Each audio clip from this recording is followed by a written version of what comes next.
మీకు ఇప్పుడు ఒక క్యారెక్టర్ రావాలి, మళ్ళీ మిమ్మల్ని తెరపైన చూడాలి, ఒకవేళ ఎన్టీఆర్ పక్కనే వచ్చింది, ఎలా?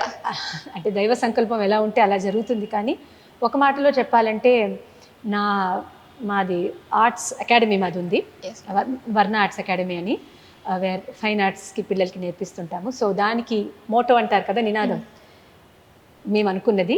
మా వీడియోస్లో కూడా మీరు కింద చూస్తే ఉంటాయి, దైవం ధర్మం దేశం.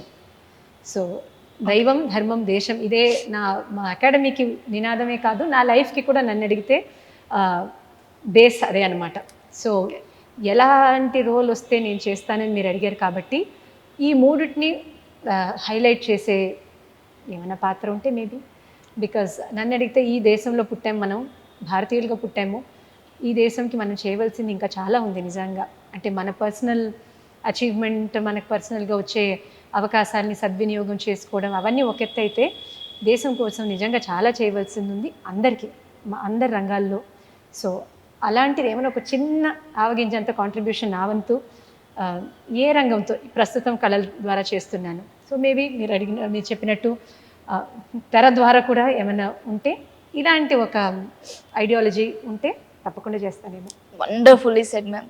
దేశం, ధర్మం, దైవం. దైవం అంటే దైవభక్తి చూసాము అంటే కంప్లీట్గా డివైన్ ఎనర్జీ అనిపిస్తుంది. మరి దేశభక్తి కూడా ఇంత ఉంటుంది మీ మాటల్లో ఇప్పుడు నాకు అనిపిస్తుంది మ్యామ్. మూడు కనెక్టెడే కదా. నన్ను అడిగితే దైవభక్తి లేనిదే దేశభక్తి లేదు. అన్నిటికీ ఆధారం ధర్మమే.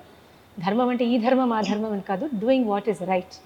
సో అలాంటప్పుడు అందుకే నాకు అనిపించింది అలా. Beautifully said ma'am.